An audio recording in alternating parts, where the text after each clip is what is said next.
सरस्वती व्यासं ततो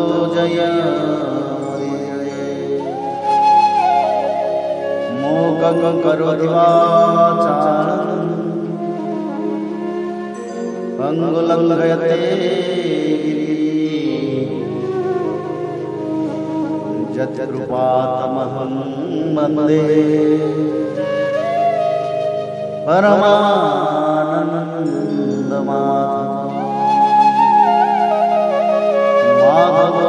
माधवो वाक्यं माधवो हरि परन्ते साधवा नित्यं सकलकार्येषु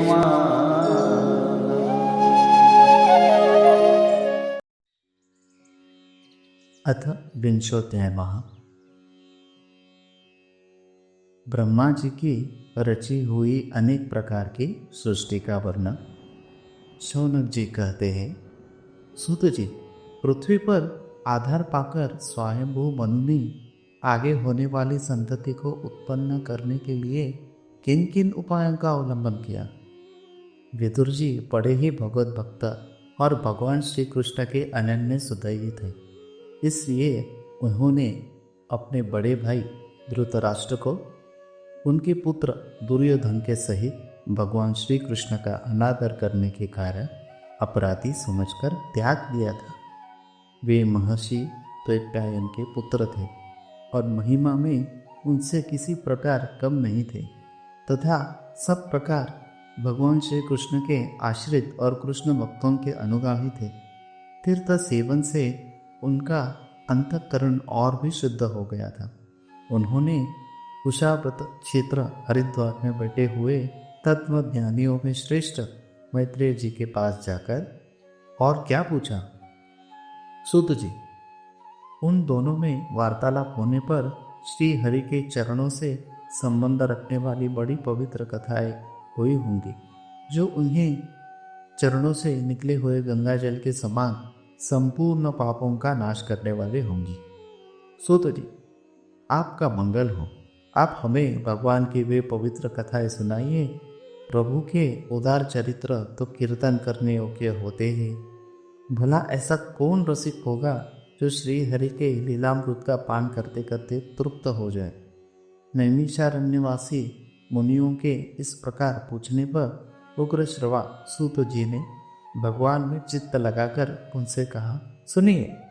सूत जी ने कहा, मुनिजन, अपनी माया से वराह रूप धारण करने वाले श्री हरि की रसातल से पृथ्वी को निकालने और खेल में ही तिरस्कार पूर्व हिरण्याक्ष को मार डालने की लीला सुनकर विदुर जी को बड़ा आनंद हुआ और उन्होंने मुनिवर मैत्रेय जी से कहा। विदुर जी ने कहा, ब्राह्मण, आप परोक्ष विषयों को भी जानने वाले हैं। अंतः यह बात बतलाइए कि प्रजापतियों के पति श्री ब्रह्मा जी ने मरीचि आदि प्रजापतियों को उत्पन्न करके फिर सृष्टि को बढ़ाने के लिए क्या किया। मरीचि आदि मुनीश्वरों ने और स्वयंभू मनु ने ये ब्रह्मा जी की आज्ञा से किस प्रकार प्रजा की वृद्धि की। क्या इन्होंने इस जगत को पत्नियों के संयोग से उत्पन्न किया या अपने अपने कार्य में स्वतंत्र रहकर अथवा सबने एक साथ मिलकर इस जगत की रचना की। श्री मैत्री जी ने कहा, विदुर जी, जिसकी गति को जानना अत्यंत कठिन है, उस जीवों के प्रारब्ध, प्रकृति के नियतता, पुरुष और काल, इन तीन हेतुओं से तथा भगवान की सनिधि से त्रिगुणमय प्रकृति में शुभ होने के उससे महतत्व उत्पन्न हुआ। देव की प्रेरणा से रज प्रधान महतत्व से वैकारिक, राजस, तामस तीन प्रकार का अहंकार उत्पन्न हुआ। उससे आकाश आदि पांच तत्वों के अनेक वर्ग प्रकट किए। वे सब अलग अलग रहकर भूतों के कार्य रूप ब्रह्मांड की रचना नहीं कर सकते थे। इसलिए उन्होंने भगवान की शक्ति से परस्पर संगठित होकर एक सुवर्ण वर्ण अंड की रचना की। वह अंड चेतना शून्य अवस्था में 1000 वर्षों से भी अधिक समय तक कारणादि के जन्म में पड़ा रहा। फिर उसने श्री भगवान ने प्रवेश किया, जिससे अधिष्ठित होने पर उनकी नाभि से सहस्र सूर्यों के समान अत्यंत देदीप्यमान एक कमल प्रकट हुआ, जो संपूर्ण जीव समुदाय का आश्रय था। उसी से स्वयं ब्रह्मा जी का भी आविर्भाव हुआ। जब ब्रह्मांड के गर्भरूप जल में शयन करने वाले श्री नारायण देव ने ब्रह्मा जी के अंतःकरण में प्रवेश किया, तब वे पूर्ण कल्पों में अपने ही द्वारा निश्चित की हुई नाम रूपमय व्यवस्था के अनुसार लोकों की रचना करने लगे।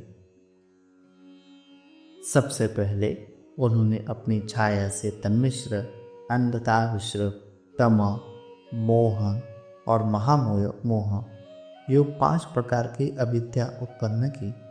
ब्रह्मा जी को अपना वह तमोमय शरीर अच्छा नहीं लगा, अतः उन्होंने उसे त्याग दिया। तब जिससे भूख प्यास की उत्पत्ति होती है, ऐसे रात्रि रूप उस शरीर को उसी से उत्पन्न हुए यक्ष और राक्षसों ने ग्रहण कर लिया।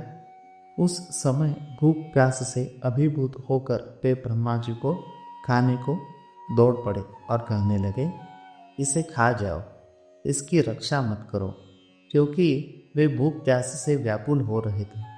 ब्रह्मा जी ने घबराकर उनसे कहा, अरे यक्ष राक्षसों, तुम मेरी संतान हो, इसलिए मुझे भक्षण मत करो, मेरी रक्षा करो। फिर ब्रह्मा जी ने सात्विक की प्रभा से देदीप्यमान होकर मुख्य देवताओं की रचना की। उन्होंने क्रीड़ा करते हुए ब्रह्मा जी के त्यागने पर उनका वह दिन रूप प्रकाशमय शरीर ग्रहण कर लिया। इसके पश्चात ब्रह्मा जी ने अपने जगन देश से कामासक्त असुरों को उत्पन्न किया। वे अत्यंत काम लोलुप होने के कारण उत्पन्न होते भी मैथुन के लिए ब्रह्मा जी की ओर चले। यह देखकर पहले तो वे हंसे, किंतु फिर उन निर्लज्ज असुरों को अपने पीछे लगा दे भयभीत और क्रोधित होकर बड़े जोर से भागे। तब उन्होंने भक्तों पर कृपा करने के लिए उनकी भावना के अनुसार दर्शन देने वाले शरणागत वत्सल्य वरदायक श्री हरि के पास जाकर कहा, परमानंद परमात्मन, मेरी रक्षा कीजिए। मैंने तो आपकी ही आज्ञा से प्रजा उत्पन्न की थी, किंतु यह तो पाप में प्रवृत्त होकर मुझको ही तंग कर रही चली है। नाथ, एकमात्र आपके दुखी जीवों का दुख दूर करने वाले और जो आपके चरण शरण में नहीं आते, उन्हें दुख देने वाले भी एकमात्र आप ही हैं। प्रभु तो प्रत्यक्षवत सबके हृदय की जानने वाले हैं। उन्होंने ब्रह्मा जी की आतुरता देखकर कहा, तुम अपने इस काम कलुषित शरीर को त्याग दो। भगवान के योग कहते ही उन्होंने वह शरीर भी छोड़ दिया। ब्रह्मा जी का छोड़ा हुआ वह शरीर एक सुंदर स्त्री संध्या देवी के रूप में परिणत हो गया। उसके चरण कमलों के पाजेब झंकृत हो रहे थे, उसकी आंखें मतवाली हो रही थी और कमर करधनी की लड़ों से सुशोभित सजीली साड़ी से ढकी हुई थी। उसके उभरे हुए स्तन इस प्रकार एक दूसरे से सटे हुए थे कि उनके बीच में कोई अंतर ही नहीं रह गया था। उसकी नासिका और दंतावली बड़ी ही सुदृढ़ थी तथा वह मधुर मधुर मुस्कुराती हुई असुरों की ओर हाव भावपूर्ण दृष्टि से देख रही थी। वह नीली नीली अलकावली से सुशोभित सुकुमारी मानो लज्जा के मारे अपने अंचल में ही सिमटी जाती थी। विदुर जी उस सुंदरी को देखकर सब के सब असुर मोहित हो गए। अहो, इसका कैसा विचित्र रूप, कैसा अलौकिक धैर्य और कैसी नई अवस्था है। देखो, हम काम पीड़ितों के बीच में यह कैसी बेपरवाही विचर रहे हैं। इस प्रकार उन कुबुद्धि दैत्यों ने श्री रूपिणी संध्या के विषय में तरह तरह के तर्क वितर्क करके फिर उसका बहुत आदर करते हुए प्रेम पूर्वक पूछा, सुंदरी, तुम कौन हो और किसकी पुत्री हो? भाविनी, यह तुम्हारे आने का क्या प्रयोजन है? तुम अपने अनुपुरूप का यह बेमोल सौदा दिखाकर हम अभागों को क्या तरसा रही हो? अबले तुम कोई कोई भी क्यों न हो, हमें तुम्हारा दर्शन हुआ, यह बड़े सौभाग्य की बात है। तुम अपने गेंद उछाल उछाल कर तो हमें दर्शकों के मन को मथे डालती हो। सुंदरी, जब तुम उछलती हुई गेंद पर अपने हथेली की थपकी मारती हो तब तुम्हारा चरण कपन एक जगह नहीं ठहरता। तुम्हारा कटी प्रदेश स्थूल स्तनों के भार से थक सा जाता है और तुम्हारी निर्मल दृष्टि से भी थकावट झलकने लगती। अहो, तुम्हारा केशपाश कैसा सुंदर है। इस प्रकार स्त्री रूप से प्रकट हुई उस सायंकालीन संध्या पे उन्हें अत्यंत कामासक्त कर दिया और उन मूठों ने उसे कोई रमणीय रत्ता समझकर ग्रहण कर लिया। तदनंतर ब्रह्मा जी ने गंभीर भाव से हंसकर अपनी कांतिमय मूर्ति से, जो अपने सौंदर्य का मानव आप ही आस्वाद करती थी, गंधर्व और अप्सराओं को उत्पन्न की। उन्होंने चंद्रिका रूप ज्योत्सना अपने उस कांतिमय प्रिय शरीर को त्याग दिया। उसी को विश्वासु आदि गंधर्वों ने प्रसन्नतापूर्वक ग्रहण किया। इसके पश्चात भगवान ब्रह्मा ने अपनी तंद्रा से भूत पिशाच उत्पन्न किए। उन्हें दिगंबर, वस्त्रहीन और बाल बिखरे हुए देख उन्होंने आंखें मूंद ली। ब्रह्मा जी के त्यागे हुए उस जम्भाई रूप शरीर को भूत पिशाच ने ग्रहण किया। इसी को निद्रा भी कहते हैं, जिससे जीवों को इंद्रियों में शिथिलता आती देखी जाती है। यदि कोई मनुष्य झूठे मोह सो जाता है तो उस पर भूत पिशाच आदि आक्रमण करते हैं। उसी को उन्माद कहते हैं। फिर भगवान ब्रह्मा ने भावना की कि मैं तेजोमय हूँ और अपने अदृश्य रूप से संध्यागन एवं पितृगण को उत्पन्न किया। पितरों ने अपनी उत्पत्ति से स्थान उस अदृश्य शरीर को ग्रहण कर लिया।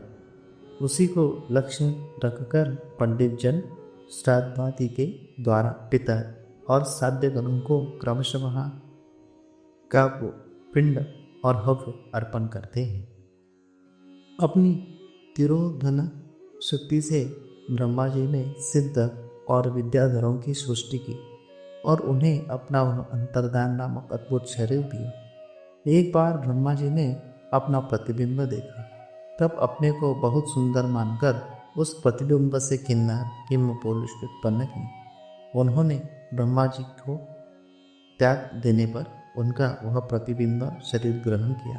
इसलिए ये सब उस काल में अपनी पत्नियों के साथ मिलकर ब्रह्मा जी के गुण कर्मादि का गान किया करते हैं। एक बार ब्रह्मा जी सृष्टि की बुद्धि न होने के कारण बहुत चिंतित होकर हाथ पैर आदि अवयवों को फैलाकर लेट गए और फिर क्रोधवश उस भोगमय शरीर को त्याग दिया। उससे जो बाल झटक कर गिरे वे अही हुए तथा उसके हाथ पैर सिकोड़कर चलने से क्रूर स्वभाव सर्प और नाग हुए, जिनका शरीर फल रूप से कंधे के पास बहुत फैला होता है। एक बार ब्रह्मा जी ने अपने को कृतकृत्य सा अनुभव किया। उस समय अंत में उन्होंने अपने मन से मनु की सृष्टि की। ये सब प्रजा की वृद्धि करने वाले हैं। मनुष्य ब्रह्मा जी ने उनके लिए अपना पुरुषाकार शरीर त्याग दिया। मनुओं ने देखकर उनसे पहले उत्पन्न हुए देवता गंधर्वादी ब्रह्मा जी की स्तुति करने लगे। वे बोले, विश्वकर्ता ब्रह्मा जी, आपकी यह मनुओं की सृष्टि बड़ी ही सुंदर है। इसमें अग्निहोत्र आदि सभी कर्म प्रतिष्ठित है। इसकी सहायता से हम भी अपना अन्न अभिभर्व ग्रहण कर सकेंगे। फिर आदि ऋषि ब्रह्मा जी ने इंद्रिय संयम पूर्वक तप, विद्या, योग, समाधि से संपन्न हो अपनी प्रिय संतान ऋषिगण की रचना की और उनमें से प्रत्येक को अपने समाधि, योग, ऐश्वर्य, तप, अविद्या और वैराग्यमय शरीर का अंश दिया। इति श्रीमद्भागवते महापुराणे पारमहंस्या संहितायां तृतीयस्कन्धे विंशोऽध्यायः। जय जगन्नाथ।